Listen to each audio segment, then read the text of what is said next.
Hello and welcome back to another episode of LMScast. My name is Chris Badgett, and today we have a special guest, Brian Casel from AudienceOps and many other projects that we're going to get into in this podcast.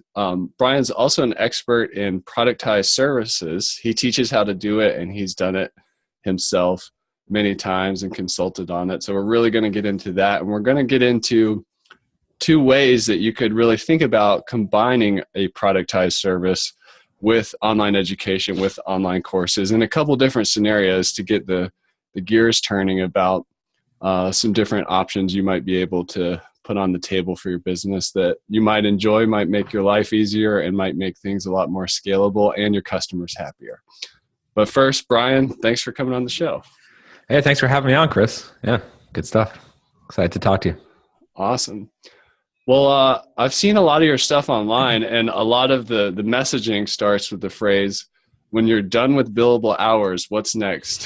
Can you, I can relate to that. I've done a lot of consulting and projects with marketing and development agency and stuff, but where does the root of that phrase come from? Yeah, that's interesting. I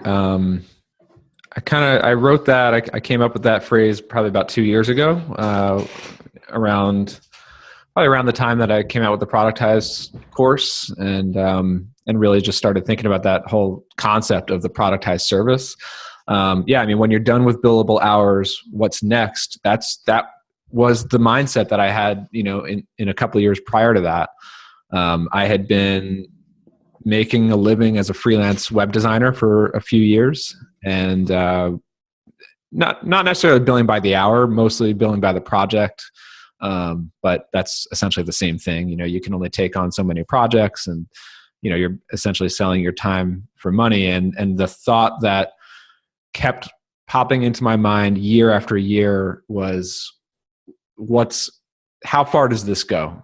You can keep raising your rates, which I did over time, but then even that rate, hits a ceiling at a certain point. So then, the next step is like, well, what's next? Are you going to build an agency? Are you going to hire employees? Or are you going to transition into products?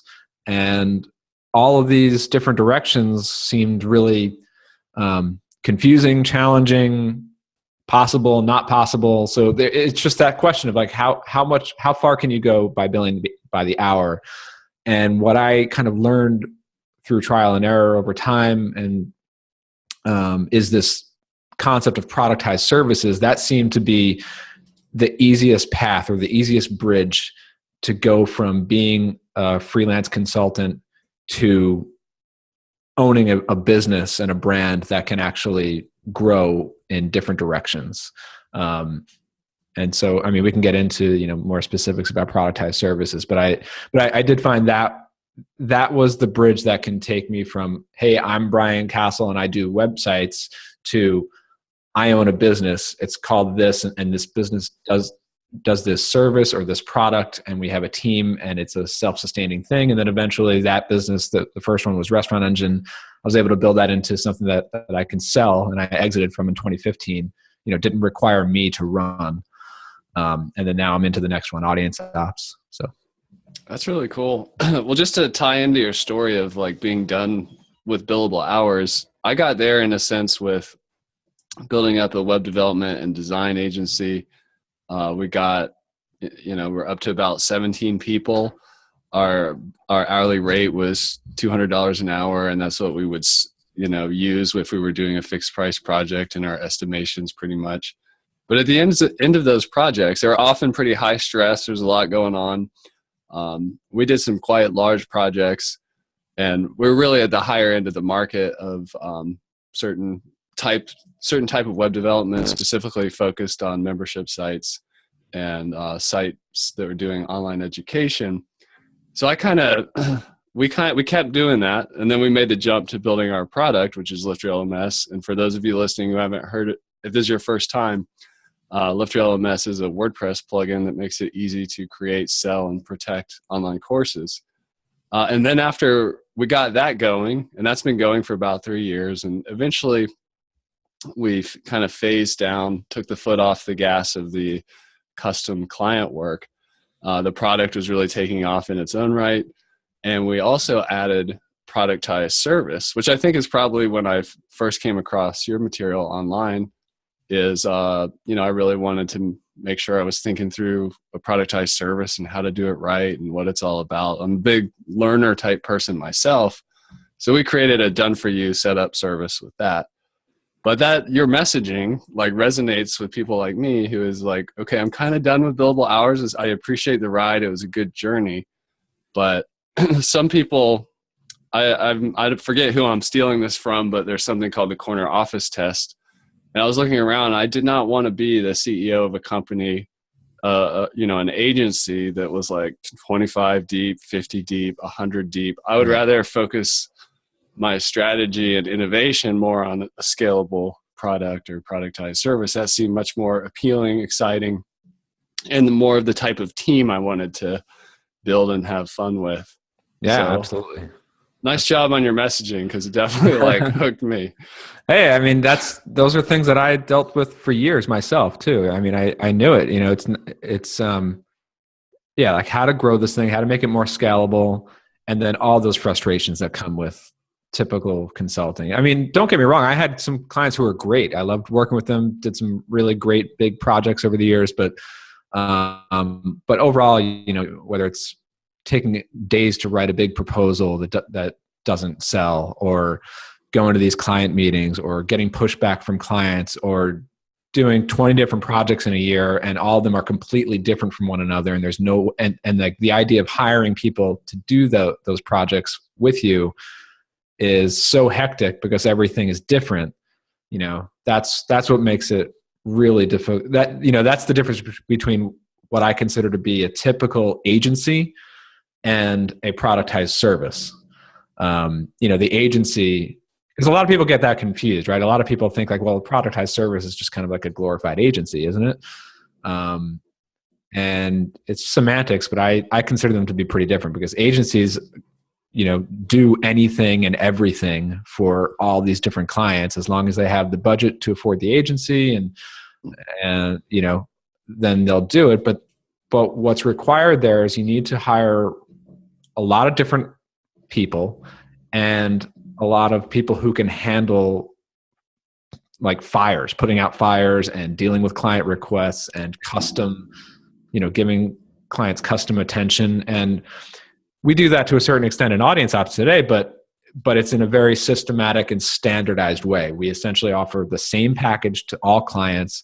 We deliver it in basically the same way, the same process, the same schedule, the same deliverables. The content, like we do blog content. So the content, of course, is unique, 100% original, tailored for each audience.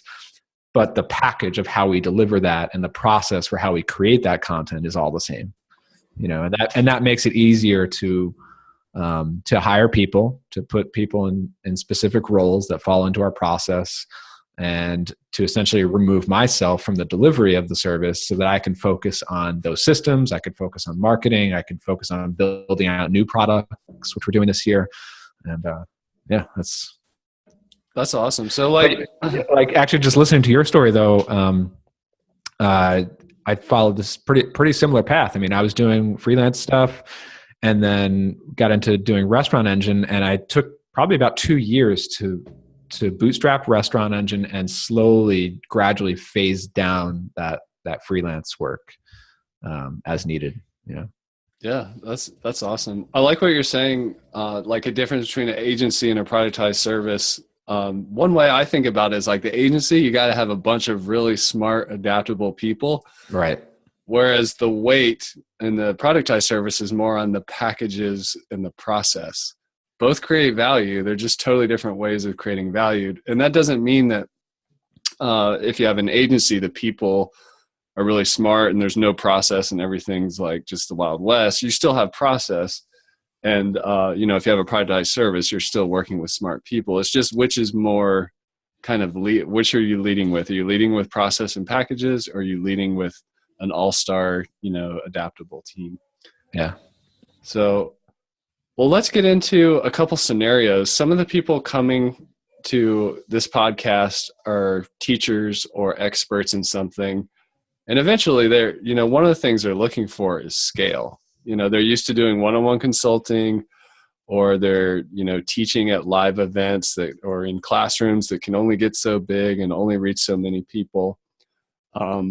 So, with online courses, that's all about like, well, let's take that experience and put it online, where you have global scale and put a price tag on it. And yeah, it may not be as bespoke and custom as, one-on-one consulting where you're reacting, to every nuance of what's going on, but you can create an education product, and do that at scale. But so how would if someone's like, okay, I'm getting tired of one-on-one consulting, I'm going to create a course, but this productized service thing also sounds interesting.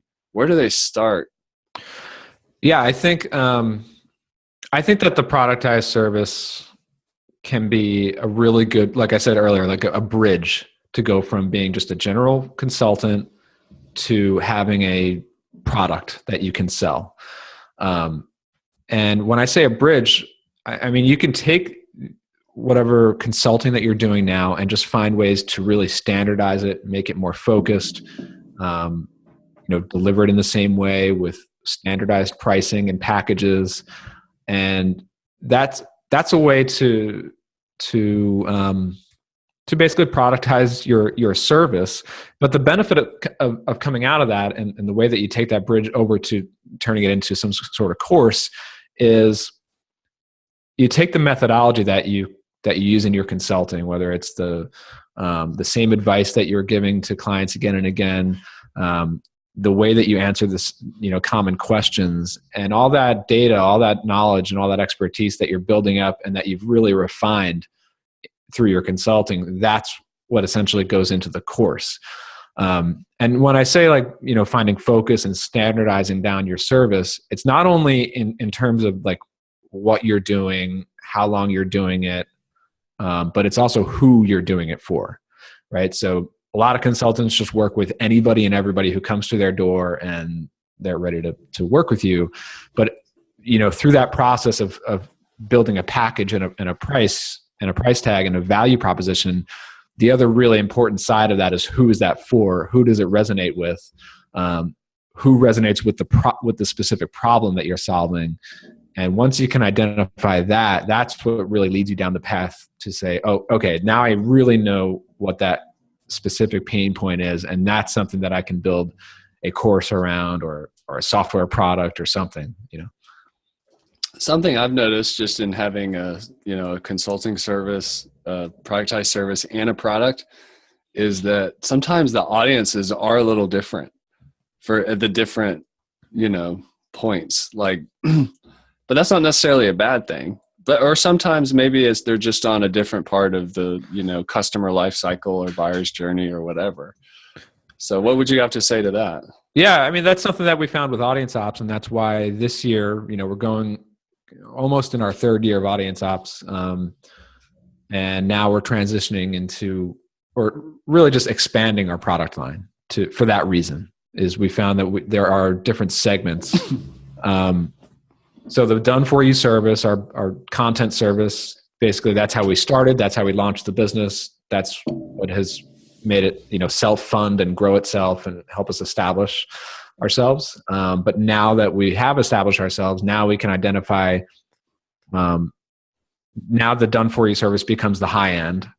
And we're going to be coming out with a software product called AudienceOps Calendar and a training product, a course as well, which is also about like training on content marketing. And so kind of what I found through the done for you service is most of our clients see it as a really good value, right? Like the pricing that we have set up for content falls right in line with what they were actually it's cheaper than like hiring a full-time writer for your business. It's more efficient, more cost effective than having the founders do all the writing themselves. So they see the value proposition there, and they're usually like established businesses who've been around a couple of years, and they're ready to kind of like invest in having the content done for them.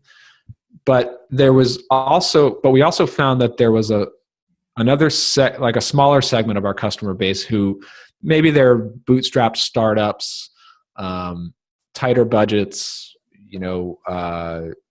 and they're looking for kind of like an entry point to start doing content marketing. That's where this course is going to come in.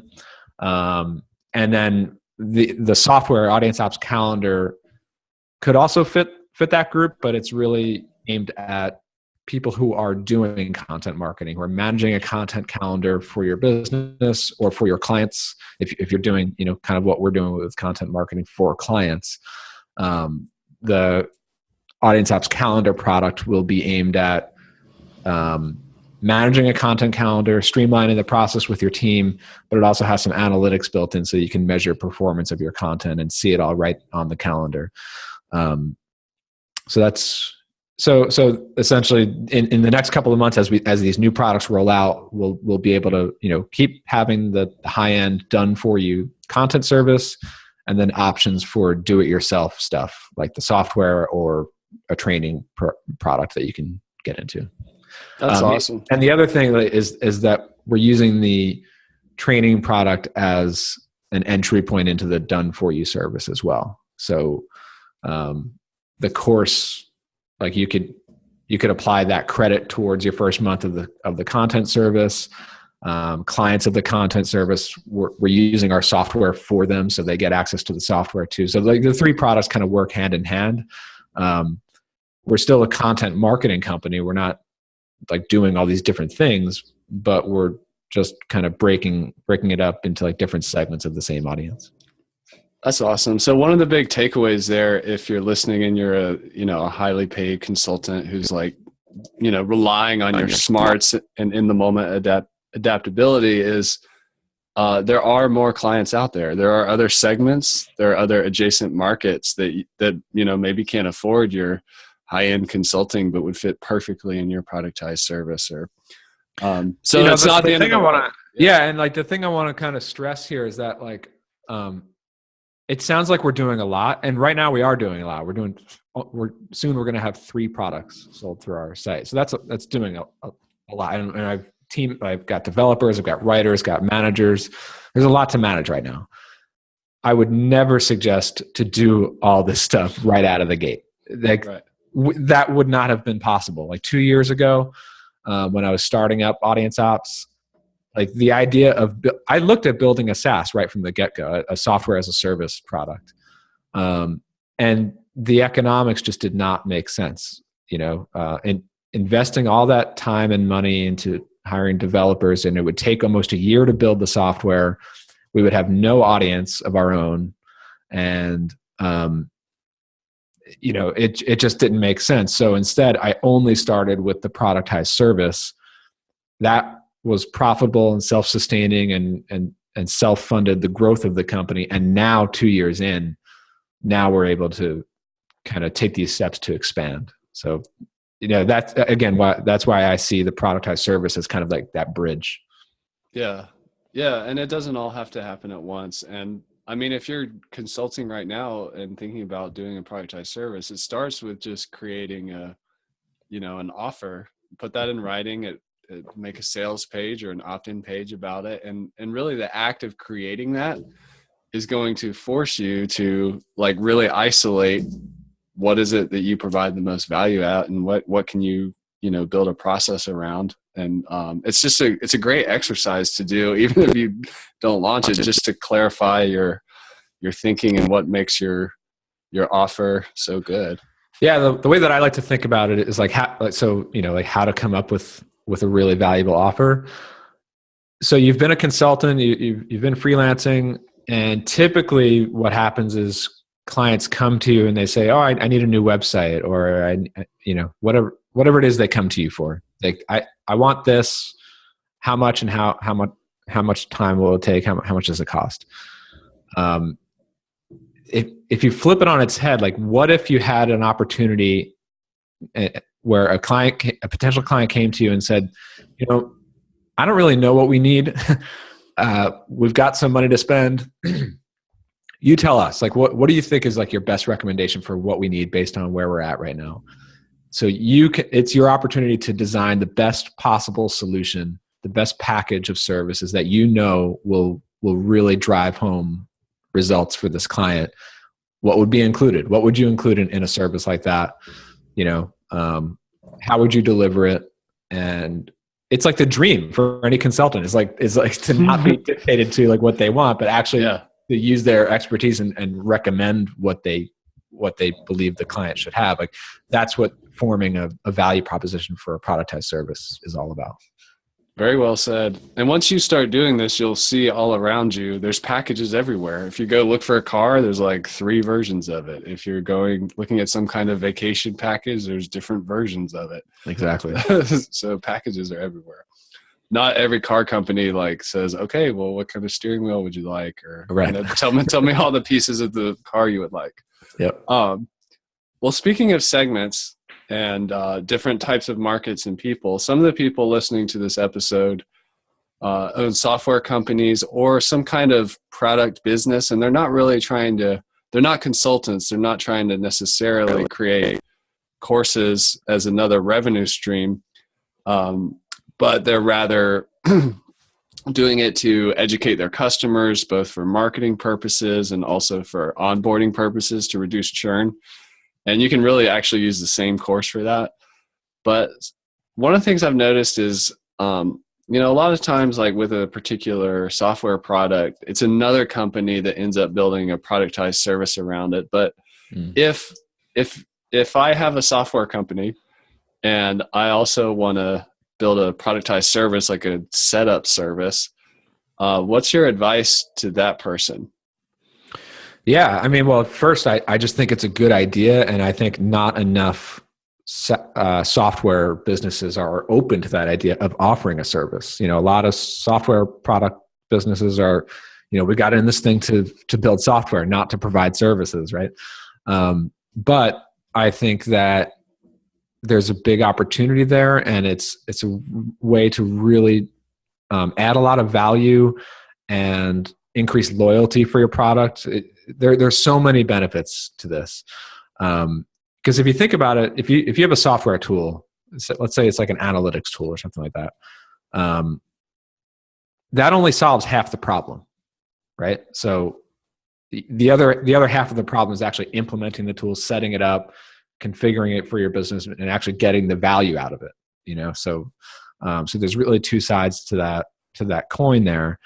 There will always be the customers who are do-it-yourself. They don't need the hand holding. They just want to set it up themselves. That's great, hands off. But if you can offer some sort of done for you setup service, consulting service, a coaching, there's customer success out there like that's kind of like included customer support, but you can go above and beyond where it's kind of like concierge onboarding. Or even like monthly strategy sessions with your customers. There are a lot of different ways that you can go with this. But what I found is like the way that I really came across this was with Restaurant Engine a few years back, my previous company. That was a company that did originally when I started it, I thought it would be a website builder for restaurants, and restaurant owners would just come to the site, sign up, create their own website using our system that we give them, and they would onboard themselves. That was the idea from the outset. We built all this software automation to set up their sites automatically, and all these like customization options, all this stuff built in. And then during that first year, what I learned was they just needed done for them. And if we offer that as a service, first we offered it for free, like, hey, we'll set up your website for you, just get on board with the service. And that was good for a little while. And then we started charging for it, $99 setups and then $200 setups. I don't know what they're charging now, but what I found then was once I started charging for that setup service, and then eventually we made it required. So all customers had to pay for this setup service. What I learned was, yes, it definitely decreases the number of new signups. Obviously, like you're asking for an upfront payment, that's always going to decrease your number of signups. But the people who sign up are like 95% more likely to complete the setup and get onboarded into the subscription service. and B, also way more likely to stay on board for a long period of time and not churn out because they invested in some sort of initial setup service. They invested their time and energy and money into it. So like the likelihood of them switching away is much reduced. So I think it definitely pays. And since it's a software, it's a very standard operation. Again, it's not totally custom services different for every client. It's setting up your software that you designed in the best way that you know how, so you can just train your team to do that in a very streamlined, efficient way. So at the end of the day, it doesn't really cost you a whole lot to offer that service. I just think that combination of software plus service, or courses plus service or coaching, I love that combo. What about productized services? Like with us, we have a done-for-you setup service for your learning platform site, but we're not really going after recurring revenue. It's not like it's a productized service that goes on and on and on and just continually adds value. It's more of like this investment that gets you over a hump, like you're talking about. Like these are the people who are going to succeed because they're not going to get bogged down in the technology. It's going to get launched right. They're going to be ready to roll. But we're not really going after, ongoing stuff. What are the pros and cons, or how do we even think should we, if we do a productized service, think recurring revenue or like one time white glove, like, okay, I'll take the TV from Best Buy and I'll set it up in your house for you and then we're done. Like what's... Yeah. Well, there's no doubt about it that recurring revenue is usually a more attractive business model. It's recurring, it grows over time. Every month you're not starting from zero again, you're growing. So that's always great. And I tended to seek out business models that are a recurring model. But I don't think every business has to be in the recurring model, and certainly not productized services. I've sold and I do sell products that are one-time, like my productized course is a one-time sale and it comes with an option for a one-time coaching session. And that's a very simple product, like 1 hour productized service that I sell basically. And I've seen other productized services work really well. I saw one a while back that's like a landing page in a day. So cool. It's like you book your day on the calendar, you pay $1,000 and he'll design and write the copy for a landing page on your site. And he'll spend that one day kind of working with you, giving you the revisions, and then the day is over and that's it. And so that's a really great way, especially if you're solo and you plan to stay solo and you don't really want to grow the team. That's actually a pretty good model to standardize your service, eliminate all that stress that comes with putting out the fires of being a freelancer, doing 1,000 different things, and just kind of doing one thing in a very standard way. You get to focus on your craft that you love doing, and you work with one customer segment who you really love to work with, and just schedule it out, price it at a point where makes sense for your lifestyle, and that's a great little business right there. The other thing that I've come across a lot with is, as I said, recurring revenue is a really attractive model, but there are a lot of I think too many people try to fit their business into a recurring model when it just doesn't fit. There has to be recurring value, right? There has to be recurring value. Yeah. You have to be solving a problem that repeats itself on a monthly basis. If it's designing a website, once the website is done, maybe it takes a couple of months, but once that is done and launched, there's a little bit of maintenance and that can be an ongoing service, but the cost of designing and building a website is not the same as, maintaining it over time. That's awesome. Well, one of the things I've noticed sometimes is some fear around if I switch, like it just seems like it's not possible from high-end consultant. Like the value is like me, and I can come into a room and I can do all this stuff, and I have these high-end engineers around me and we can figure it out. Like, what's your advice for helping someone either personally or with their team to change the mindset? Because it seems like it's a true mindset. There's a lot of inner work that you got to do this stuff. Yeah. Well, I guess first of all, you don't have to change overnight. You can phase one in and phase one out over time, or you can just keep a balance for a long time. That's a lot of people do that too. So, you can kind of experiment with offering a productized offer kind of as like a sidebar, or only when it makes sense for a particular type of client, you can kind of offer that. Otherwise, you're doing your custom consulting. That's totally fine for a while. The other thing that I encourage people to wrap their heads around is that as talented and as much of an expert as you are, that doesn't mean that other people are not just as smart and talented and experienced as you are. And you can bring that talent into your team, and your offer and your business does not have to have your name on it. It can be your business that they're like, for example, AudienceOps right now, we hire exceptionally talented writers, and we have a very high bar in order to be hired as a writer at AudienceOps. And we sift, right now we're hiring a writer, and we're sifting through hundreds of applications, and so, we have really talented, smart, capable writers, and we've just defined a very specific creative process that our writers kind of follow. And so at the end of the day, our clients are receiving, and frankly, our writers are much better writers than I am. Like, our clients would not receive the same value if I were the one writing their articles than they would our writers and our editors and our designers all working on it. So I think that's the way that you need to start to think about it if you're kind of, on that fence. For the people out there that haven't really seen AudienceOps yet, what's the quick elevator pitch of what it is? Yeah, so AudienceOps is a content marketing company.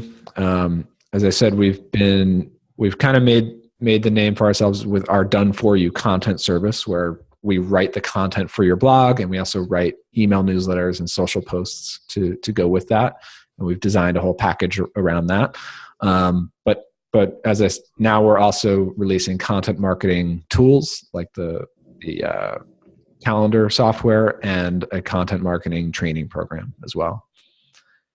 That's awesome. So this is ever since we last talked, I've been thinking about software with a service with education. And I think there's a lot of opportunity out there. Even if you're not a software company, let's say you do high-end consulting for setting up Infusionsoft or ActiveCampaign or Drip, marketing funnels. And you go into a business and people pay you lots of money, and you deconstruct everything, and you're doing high-end consulting, and maybe you have a team around you.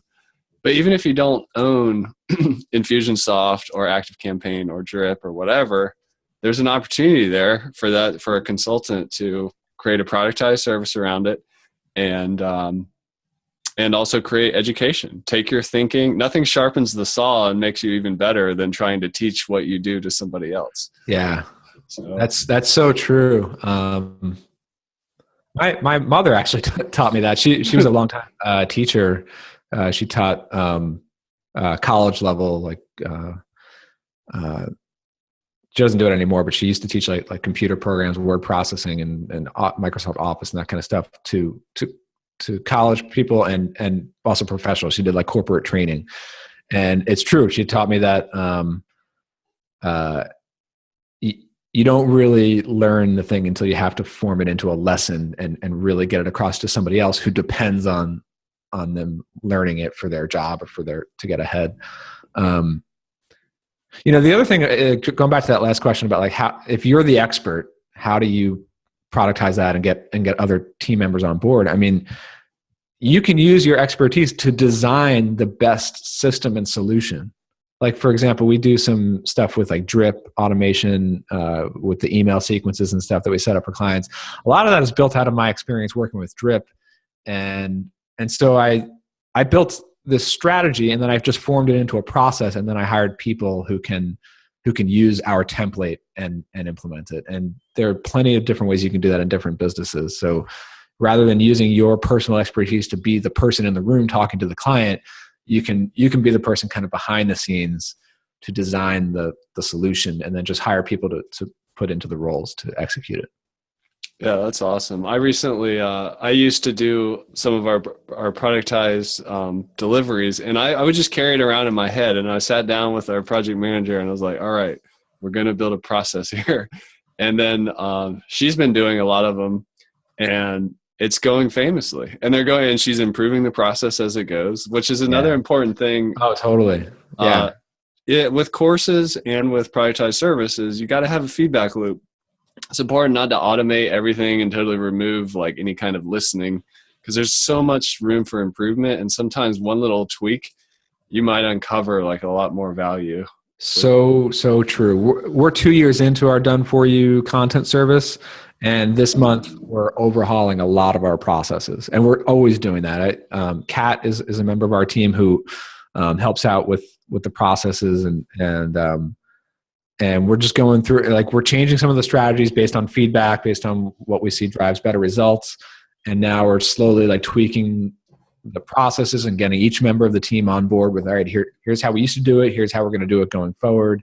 So there's just a constant, refinement of the processes, for sure. So important. And also that as your team starts to grow, like early on, I was the one who created all the initial set of processes.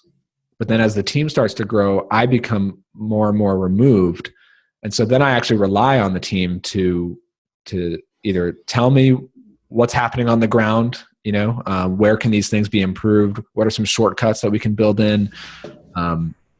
And now it's gotten to the point where a lot of the new processes and things like the team is actually writing, and I just kind of look at it and I'll review and kind of coach them on how to do it. That's awesome. Well, I know the listener is thinking, well, how do I actually create processes? And I'll just share my way is I usually start loose and more creative with mind maps and just making sure I get the brain dump. And then ultimately I try to end up in, like a spreadsheet or a Trello board or something like Asana, where it's like, okay, we got it. Like, here it is. This is step by step. But I don't start with something like Trello or a project management software tool. I need to make sure I get every opportunity to get all the ideas out of the right brain or the creative side of the brain or whatever. All that stuff that's like locked in a consultant's head, some of it goes down to the subconscious and you're just operating on autopilot, but you got to bubble that stuff up before you can build a process around it. But how do you capture processes? Yeah, pretty similar to you. Almost everything I do, whether it's processes or just planning a new initiative, whatever it is, I try to do a brain dump into my notepad. I do that a lot, and then I kind of process it all and start to build it into something. We use Google Docs to keep track of all of our processes, and then one spreadsheet to like catalog them. In terms of like creating a process, if you're going from a point where you've been doing a lot of stuff and you have no processes documented, what I would recommend is just start simple. Start with the low-hanging fruit, which are the things that you find yourself doing repeatedly on a weekly basis. Because like the big projects that you do maybe once in a while, totally custom, like it doesn't really make sense to document that because you're probably only doing that once. But the recurring things like, I don't know, sending an invoice to a client or doing QA on a website, or I just come from web design world, so these are the examples that I know. But editing an article or editing something that you've written, like that has a process that's repeatable. And so start simple, just jot down some of the high level bullet points, like, all right, step by step, how am I doing this today? You don't have to get into all the details, just kind of step by step. And then next week when you're doing it again, go back to that same process and maybe fill in a few more details. And then keep filling in more and more detail, maybe include screenshots, include whatever you think would be helpful. And the way that I like to do, like my whole goal really in managing my team is how can I make their jobs as easy as possible?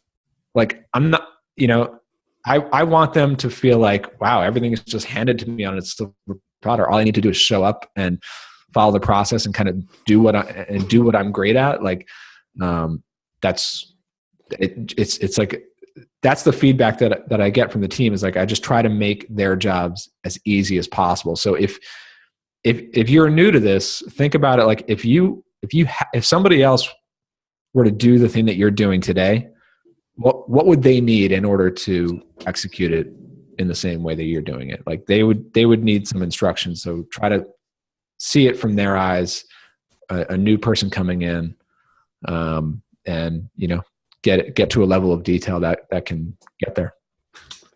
And that, ladies and gentlemen, is another example of how a productized service is different from an agency. An agency would take that fire and pass it to somebody on their team. Yeah, like it's your problem. A productized service, would they like, hold on, let's take a moment and let's, build a process around this. It's still going to involve people, but you're going to put the fire out with process, not people. And that's another great point, and this comes up again and again over the last couple of years with AudienceOps. Same thing with Restaurant Engine. As these fires come up, like fires will still come up, a client will have some edge case scenario where it's like, all right, well, how do we handle this?